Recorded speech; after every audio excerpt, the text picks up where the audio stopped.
నమస్తే ఈనాటి వార్తలకు స్వాగతం. ఈనాటి వార్తలోని ముఖ్యాంశాలు. రాష్ట్రంలో కోకో పంటకు చట్టం తీసుకొచ్చి ధరలు నిర్ణయిస్తాం. రాష్ట్ర మంత్రి అచ్చెన్నాయుడు వెల్లడి.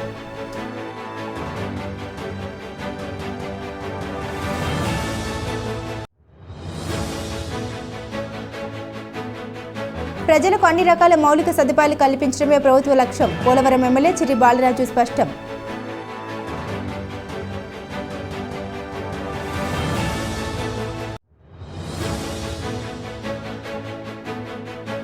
హనుమాన్ జయంతిని పురస్కరించుకుని జంగారెడ్డిగూడెంలో కన్నుల పండుగగా శోభయాత్ర. పెద్ద సంఖ్యలో పాల్గొన్న పట్టణవాసులు.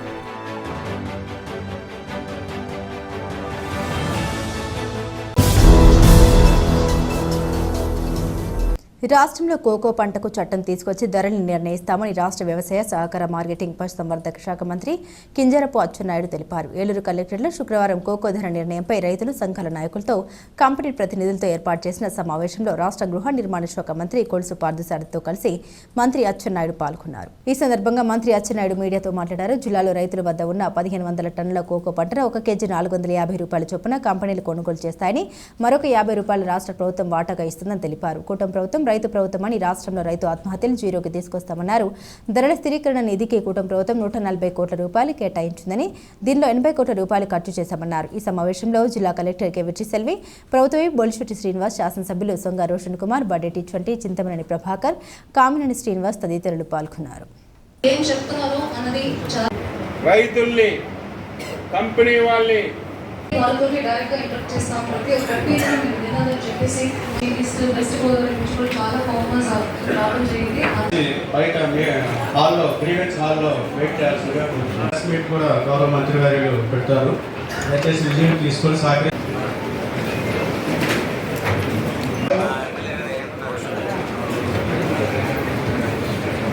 రైతుకి చిన్న ఇబ్బంది వచ్చినా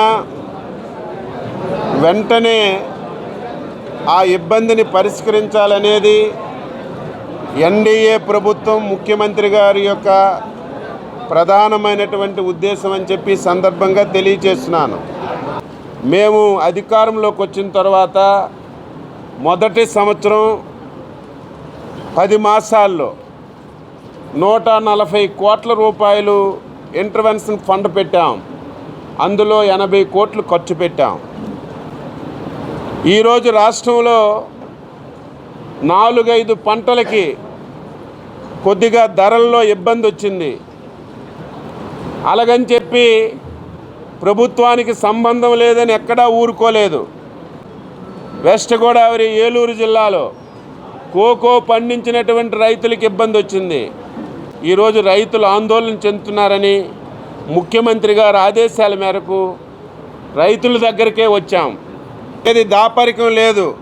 కంపెనీ వాళ్ళతో స్పష్టంగా మాట్లాడాం. ఇంటర్నేషనల్లో చాక్లెట్ వాడకం తగ్గిపోయింది. కోకో గింజలు కొనలేకపోతున్నాం. ఇప్పటికే మా దగ్గర స్టాక్స్ ఉన్నాయి, మేము కొనమని చెప్పారు. గట్టిగా వాదిస్తే మీరు చెప్పారు కాబట్టి కొంటాం, అది కూడా 450 కంటే ఎక్కువ కొనలేమని చెప్తే మేము చాలా స్పష్టంగా గట్టిగా చెప్పాం. నేను 500 రూపాయలకి తక్కువ లేకుండా స్పష్టంగా కొనమని ముఖ్యమంత్రి గారు ఆదేశాలు ఇచ్చారు. అందరితో మాట్లాడి కంపెనీ వాళ్ళతో మాట్లాడి డెసిషన్ తీసుకున్నాం.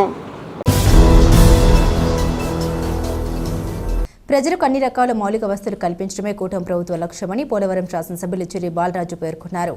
కోయలగూడెంలో జలజీవన్ మిషన్ ద్వారా 55 లక్షల రూపాయలతో ఓవర్ హెడ్ ట్యాంక్ నిర్మాణానికి ఎమ్మెల్యే బాలరాజు భూమి పూజ చేశారు. ఈ సందర్భంగా ఆయన మాట్లాడుతూ కోయలగూడెం ప్రజల మంచి నీటి దహార్తిని తీర్చేందుకు గాను కూటమి ప్రభుత్వంలో 3 మంచినీటి వాటర్ ట్యాంకులు నిర్మించేందుకు శ్రీకారం చుట్టినట్టు తెలిపారు. ఈ ట్యాంకుల నిర్మాణానికి అంచనా వ్యయం 1,65 లక్షల రూపాయలుగా ఉందన్నారు. ప్రజా సమస్యలు తీర్చడంలో కూటమి ప్రభుత్వం ఎల్లప్పుడూ ముందు ఉంటుందని పేర్కొన్నారు. ఈ కార్యక్రమంలో పలువురు అధికారులు, కూటమి నాయకులు, కార్యకర్తలు పాల్గొన్నారు.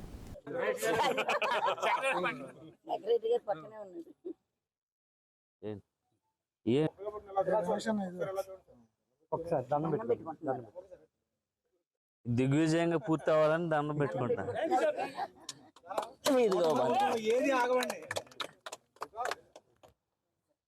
ఈరోజు పోలవరం నియోజకవర్గంలో కోయిలగూడెం మండలం కేంద్రంలో వాటర్ ట్యాంకుల్ని శంకుస్థాపన చేయడం జరిగింది. జల్ జీవన్ మిషన్ ద్వారాగా సుమారు 3 ట్యాంకులు, ఒక్కొక్క ట్యాంక్ వచ్చేసి 55 లక్షల రూపాయలతో 3 ట్యాంకుల్ని ఇక్కడ కోయిలగూడెం మండల కేంద్రంలో నీటి దాహతిని తీర్చే విధంగా ఈరోజు ఎన్డీఏ కూటమి తరఫున జల్ జీవన్ మిషన్ ద్వారాగా మంజూరు చేసి శంకుస్థాపన చేయడం జరిగింది. అలాగే ఈరోజు సుమారు నియోజకవర్గంలో కాదు, ప్రతి గ్రామంలో ఈ మంచినీటి సదుపాయం ఏర్పాటు చేయాలన్నటువంటి ఒక మంచి ఉద్దేశంతో ఈరోజు ఎన్డీఏ కూటమి తరఫున మేము ప్రత్యేకమైన నిధులు తీసుకురావడం జరుగుతుంది. అలాగే ఈరోజు ఈ మంచినీటి సదుపాయం ఒకటే కాదు, గ్రామాల్లో డ్రైనేజీ వ్యవస్థ, కరెంటు, అలాగే సీసీ రోడ్లు, అలాగే ఇల్లు లేనటువంటి వారికి, నిరుపేదలకు ఇల్లు, ప్రతి ఒక్కటి కూడా ఈరోజు ఎన్డీఏ కూటమి తరఫున చేయటం చాలా సంతోషకరమైన విషయం. అలాగే రానున్న రోజుల్లో పోలవరం నియోజకవర్గానికి ఏదైతే మేము మాట ఇచ్చి ఈరోజు అధికారంలోకి వచ్చామో ప్రతి ఒక్క మాట నెరవేర్చుకుంటూ ఈరోజు ముందుకు వెళ్తున్నాం. పోలవరం నియోజకవర్గాన్ని అభివృద్ధి పదంలో తీసుకువెళ్లే విధంగా మంచి మంచి నిధులు మేము సీఎం దగ్గర నుంచి, అలాగే పవన్ కళ్యాణ్ గారి దగ్గర నుంచి తీసుకొచ్చి ప్రతి గ్రామంలో అభివృద్ధి పదంలో ముందుకు తీసుకువెళ్తామని మరొకసారి మాట ఇస్తూ సెలవు తీసుకుంటాం. హనుమ జయంతిని పురస్కరించుకొని జంగారెడ్డిగూడెం పట్టణంలో చేపట్టిన హనుమాన్ శోభయాత్ర కన్నుల పండుగగా సాగింది. గురువాయిగూడెంలోని మధ్య ఆంజనేయ స్వామి ఆలయం వద్ద ప్రారంభమైన ఈ ర్యాలీ పట్టణంలోని పలు ప్రాంతాల మీదుగా ఇంద్ర కాలనీలో వేంచేస్తున్న అభయాంజనేయ స్వామి ఆలయం వద్దకు చేరుకుంది. ఈ సందర్భంగా శోభయాత్ర కమిటీ కన్వీనర్ టీవీ రామకృష్ణ మాట్లాడారు. హనుమాన్ జయంతిని పురస్కరించుకొని జంగారెడ్డిగూడెం పట్టణంలో శోభయాత్ర తలపెట్టడం ఇది 5వసారన్నారు. ఈ యాత్ర నిర్వహణకు సహకరించిన వారికి కృతజ్ఞతలు తెలుపుతున్నామన్నారు. రామ కార్యనిర్వాహకుడు హనుమంతుడు ఈనాటి హిందూ సమాజానికి ఆదర్శనీయమన్నారు. కావున ప్రతి హిందువు హనుమంతుని స్ఫూర్తితో పనిచేసే దేశాన్ని ప్రగతి పథంలో నడిపించాలని పిలుపునిచ్చారు. శోభయాత్రికులకు శ్రీ సుబ్రహ్మణ్య స్వామి కమిటీ, శ్రీ వినాయక స్వామి కమిటీ, దండు ధనరాజ్ ఆధ్వర్యంలో వందలాది మజ్జిగ ప్యాకెట్లను వితరణ చేశారు. ఈ కార్యక్రమంలో మధ్య ఆలయ కార్యనిర్వహణాధికారిని అరవిచందన, పట్టణ ప్రముఖులు దాకరపు కృష్ణ, చిన్ని రామ సత్యనారాయణ, రాజాన పండు, వాసవి సాయి నగేష్, మృత్యుంజయ శర్మ, విశ్వనాథ్, రవీంద్ర, కొనకల్ల వెంకటేశ్వరరావు, కొంచాడు దుర్గాప్రసాద్ తదితరులు పాల్గొన్నారు.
జంగారెడ్డిగూడెం గోకుల తిరుమల పారిజాతగిరి శ్రీ వెంకటేశ్వర స్వామి దేవస్థాన వార్షిక బ్రహ్మోత్సవాల భాగంగా 4వ రోజు శ్రీదేవి భూదేవి సమేత శ్రీనివాసుడి కళ్యాణం రమణీయంగా నిర్వహించారు.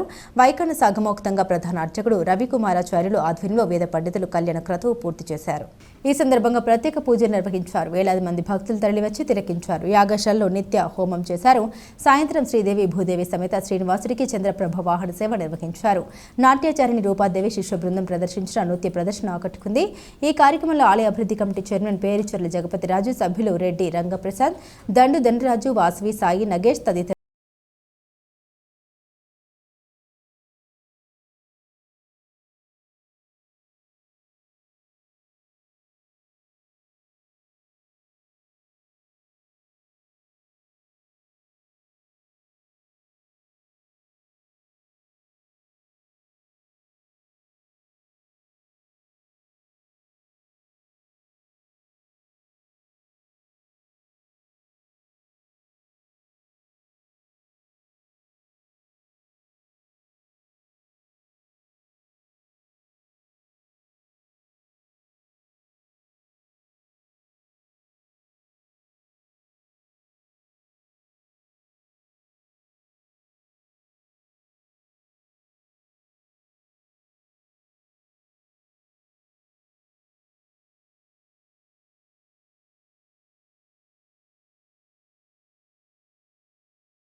ఇప్పుడు ఒక చిన్న విరామం తీసుకుందాం, చూస్తూనే ఉండండి.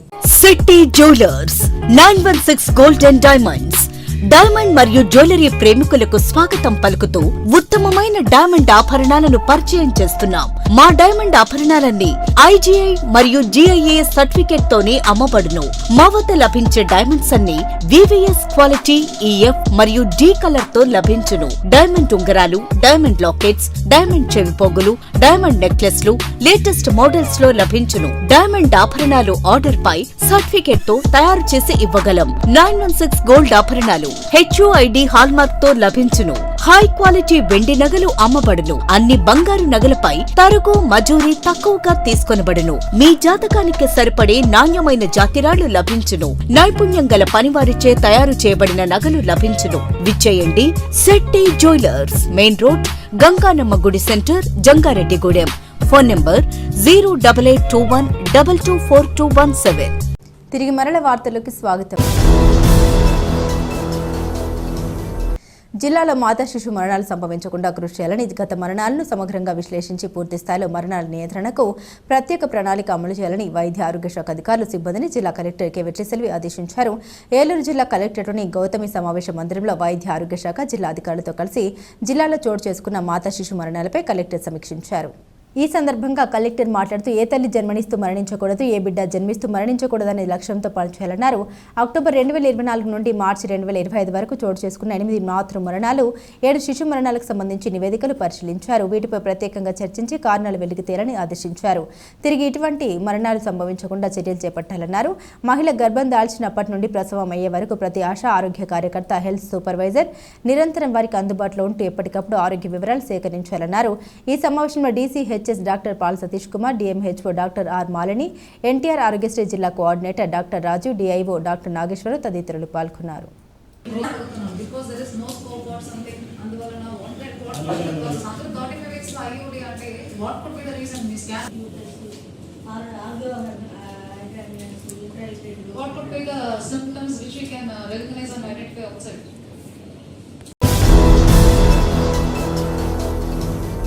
జాతీయ గ్రామీణ ఉపాధి హామీ పథకం ద్వారా గ్రామీణ ప్రాంతాల్లో కార్మికులు ఉపాధి పొందుతున్నారని డ్వామా పీడీ కొత్తపల్లి వెంకట సుబ్బారావు తెలిపారు. ఏలూరులోని డ్వామా కార్యాలయంలో ఆయన మీడియాతో మాట్లాడారు. కేంద్ర ప్రభుత్వం వేతనాన్ని ఒక రోజుకు 309 రూపాయలుగా పెంచిందని తెలిపారు. జిల్లాలో ప్రత్యేకించి కొన్ని మండలాల్లో నీటి కుంటల తవ్వకాన్ని కూడా చేపట్టామన్నారు. జిల్లాలో 5,000 నీటి కుంట లక్ష్యం కాక ఇప్పటి వరకు సుమారు 2,500 పూర్తి చేశామన్నారు.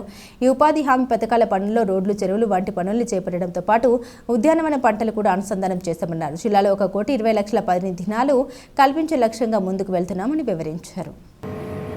ఏలూరు జిల్లాలో జాతీయ గ్రామీణ ఉపాధి హామీ పథకం సక్రమంగా జరుగుతుంది. దీనికి సంబంధించి ఈ సంవత్సరం 1,20,00,000 పందినాలు ప్రాతిపదికగా ఎంచుకున్నాం. ఆ మార్గంలోనే ముందుకెళ్తున్నాం. ఈ సంవత్సరానికి కేంద్ర ప్రభుత్వం మనకు ప్రస్తుతానికి ఉన్న 300 రూపాయల నుంచి మరి దినసరి వేతనాన్ని 307 రూపాయలకి పెంచింది. ఆ కోణంలోనే గతంలో సరాసరి వేతనం 260 రూపాయలు పోయిన సంవత్సరం ఇవ్వడం జరిగింది. ఈ 307 రూపాయలను దృష్టిలో పెట్టుకుని కూడా వాళ్ళకి పూర్తి అవగాహన కల్పించి పని కూడా సక్రమంగా జరిగేటట్టు చూసి కనీసం 290 రూపాయలు 290 పైన వచ్చే విధంగా మేము అన్ని చర్యలు తీసుకుంటున్నాం.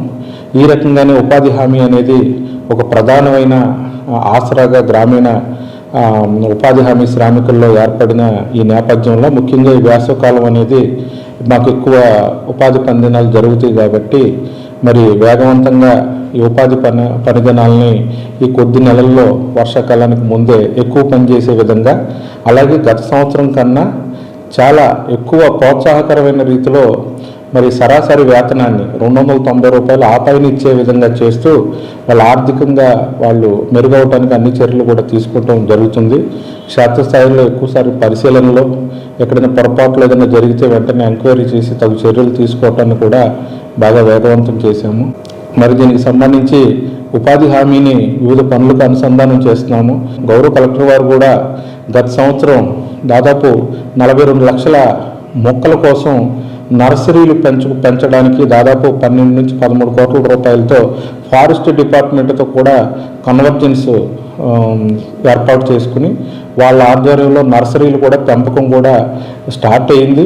అవి ఇంకొక సంవత్సరంలో మనకు అందుబాటులోకి ఆ మొక్కలు వచ్చి దాదాపు 42 నుంచి 43 లక్షల మొక్కలు మరి ఈ జిల్లా అంతా కూడా ఇంకా నాటి పర్యావరణాన్ని పెంచే విధంగా చూస్తున్నాం. ఇవే కాకుండా ఫామ్ పాండ్స్ అనేది అంటే నీటి కుంటలు అనేది మన ఏలూరు జిల్లాలో కొన్ని ప్రత్యేకమైన మండలాల్లో భూగర్భ జలము అడుగంటిపోయిన నేపథ్యంలో ఈ ఫామ్ పాండ్స్ అనేది ఈ సంవత్సరం 500 తీయాలని లక్ష్యంగా ఏర్పరచుకొని ఇప్పటికే 2400 ఫామ్ పాండ్స్ అనేది కంప్లీట్ చేయడం జరుగుతుంది. మరి సగటు వేతనదారుడికి ఎక్కువ పని దినాలు కల్పించాలి, ఎక్కువ వేతనం ఇవ్వాలనే లక్ష్యంతో ఇటు ఉద్యాన పంటలు అటు నీటి యాజమాన్య పద్ధతులైన ఫామ్ పాండ్స్ని ఇవన్నీ కలుపుకొని ఒక సమగ్రమైన ఒక అత్యుత్తమైన ఈ పథకాన్ని జాగ్రత్తగా మరి ప్రజల్లోకి తీసుకెళ్ళి మరి వారి ఆర్థిక పురోగతికి ఉపయోగపడాలనే లక్ష్యంతో కలెక్టర్ వారి ఆధ్వర్యంలో మరి జిల్లా నీటి యాజమాన్య సంస్థ ముందుకు వెళ్తుందని తెలియజేస్తున్నాం. భారతీయ వీరనారి పవిత్రమూర్తి రాణి అహల్యభాయ్ హోల్కర్ 3 శతాబ్ది ఉత్సవాలను భీమడోలు మండలంలో ఘనంగా నిర్వహిస్తున్నారు. దీనిలో భాగంగా శుక్రవారం పొలసానిపల్లి గ్రామ పంచాయతీ కార్యాలయంలో సర్పంచ్ రహీమా బేగం హసేనా అధ్యక్షతన గ్రామ మహిళల సమక్షంలో సభను జరిపారు. ఈ కార్యక్రమంలో ముఖ్య అతిథిగా పాల్గొన్న బీజేపీ ఉంగుటూరు నియోజకవర్గ కన్వీనర్ చిరణాల మాలతి రాణి మాట్లాడారు. రాణి అహల్యభాయ్ హోల్కర్ దేశం కోసం చేసిన సేవల్ని కొనియాడారు. ఈ కార్యక్రమంలో వార్డు సభ్యురాలు అనంతమ్మ, బీజేపీ జిల్లా మహిళా మోర్చా అధ్యక్షురాలు అడప శోభారాణి, జిల్లా ఉపాధ్యక్షురాలు మిద్దె రమాదేవి, మండల మహిళా మోర్చా అధ్యక్షురాలు సుశీల, మండల పార్టీ అధ్యక్షులు పురమూర్తి, మండల కార్యదర్శి పాకిరం సత్యనారాయణ, ఎస్సీ మోర్చా అధ్యక్షులు శాస్త్రి, జనసేన నాయకులు మడ్డు శ్రీనిబాబు తదితరులు పాల్గొన్నారు. కఠినంగా ప్రవర్తించేవారు. అంత మంచి సామ్రాజ్యాన్ని ఏదైతే గుళ్ళన్నీ పాడైపోయినాయో ఆ గుళ్ళన్నింటినీ కూడా ఆవిడ ఆ రోజుల్లోనే ఏనుగుల మీద, అశ్వాల మీద కొన్ని వేల మంది సైనికుల్ని ఉన్న ఆస్తి మొత్తాన్ని తీసుకొచ్చేసి ఆ ఏరియా మొత్తం డెవలప్ చేసి వెళ్ళిపోయిన గొప్ప వీర వనిత ఆవిడ. ఆధ్యాత్మికత, పవిత్రత ఎలా ఉండాలనేది ఆవిడ చూసి మనం నేర్చుకోవాలి. ఒక రాజ్యం పరిపాలించాలంటే ఒక్క వీరత్వమే చాలదు, ఆ ప్రజలందరినీ కూడా ఆవిడ వాత్సల్యంగా చూసుకోవటం, జాతి, మతము, లింగం ఈ మూడిటికి తావు లేకుండా సేవ, సంక్షేమం, సామాజిక న్యాయం ఈ 3 సూత్రాల మీద వెళ్ళిన ఒక వీర వనితగా ఆవిడని మనం ఒక్కసారి ఖచ్చితంగా జ్ఞాపకం చేసుకోవాల్సిన పరిస్థితి అయితే ఉంది. అంతేకాకుండా ఇండోర్ లాంటి ఒక పట్టణానికి ఇప్పుడు వెళ్ళినా కూడా ఎక్కడ చూసిన మూలల ఆవిడ విగ్రహాలు, చిత్రపటాలు ఆవిడని ఇప్పటికీ కూడా ఒక దేవతగా కొలుస్తారు. అది చాలా విచిత్రమైన పరిస్థితి. ఆవిడికి లోకమాత, దేవి, అలాగే పుణ్యశ్లోకి అనేది ఒక బిరుదులతో ఆవిడ సుదీర్ఘకాలం, కొంతమంది బతుకున్నా కూడా మరణించిన వాళ్ళతో సమానం, కొంతమంది మరణించినా కూడా మరి మృత్యుంజయులు వాళ్ళంతా కూడా వాళ్ళు మరణించినా కూడా ఈ రోజున మనం గుర్తు చేసుకుంటున్నామంటే ఆవిడ నుంచి నేర్చుకోవాల్సింది. ఒకవైపు మహిళలను చూసుకున్నారు, అలాగే అంబేద్కర్ గారు వచ్చాక మహిళలకి, పిల్లలకి చాలా సున్నితమైన పరిస్థితి ఉంటుంది కాబట్టి ప్రత్యేక చట్టాలు ఆవిడ రూపొందించారు. జంగారెడ్డిగూడెం పట్టణానికి ఉత్తరాన వేంచేస్తున్న శ్రీ నూకాలమ్మ అమ్మవారి ఆలయంలో శుక్రవారం పలు ప్రత్యేక పూజలు నిర్వహించారు. ఈ పూజల్లో భక్తులు పెద్ద సంఖ్యలో పాల్గొని అమ్మవారిని దర్శించుకుని తీర్థ ప్రసాదాలు స్వీకరించారు. అమ్మవారికి ఆలయ కమిటీ చైర్మన్ డాక్టర్ రాజన సత్యనారాయణ ఆధ్వర్యంలో పంచామృతాలు, పుణ్యనది జలాలు, వివిధ రకాల పండ్ల రసాలతో అభిషేకం చేశారు. మూల విరాట్కు ఏకాదశ హారతి పూజలు, వేద దర్బార్ సేవ, చతుర్వేద స్వస్తి, నీరజన మహామంత్ర పుష్పం, సాయం సంధ్య హారతి పూజలు నిర్వహించారు. ఈ సందర్భంగా ఆలయ ప్రతినిధులు మాట్లాడారు. అమ్మవారి వెండి చీర నిమిత్తం పమిడి మూర్తుల ఈశ్వరి దుర్గా కుటుంబ సభ్యులు 5 తులాల వెంటనే సమర్పించారని తెలిపారు. ఈ కార్యక్రమంలో ఆలయ కమిటీ సభ్యులు, శ్రీ నూకాంబిక సేవా బృందం సభ్యులు, భక్తులు పాల్గొన్నారు.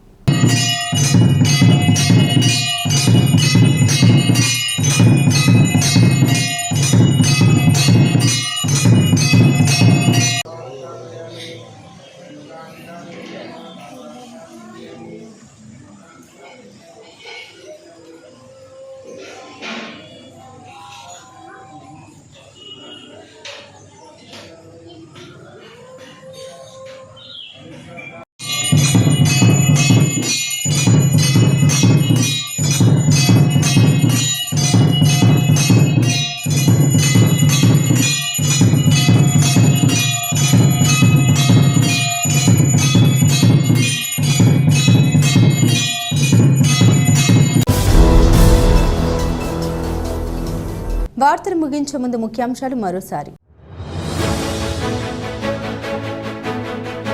రాష్ట్రంలో కోకో పంటకు చట్టం తీసుకొచ్చి ధరలు నిర్ణయిస్తాం. రాష్ట్ర మంత్రి అచ్చెన్నాయుడు వెల్లడి.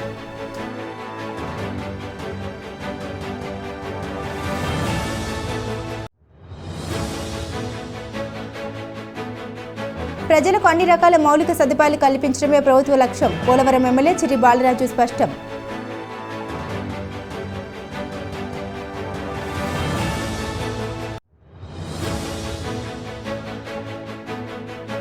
హనుమాన్ జయంతిని పురస్కరించుకుని జంగారెడ్డిగూడెంలో కన్నుల పండుగగా శోభయాత్ర. పెద్ద సంఖ్యలో పాల్గొన్న పట్టణ వాసులు.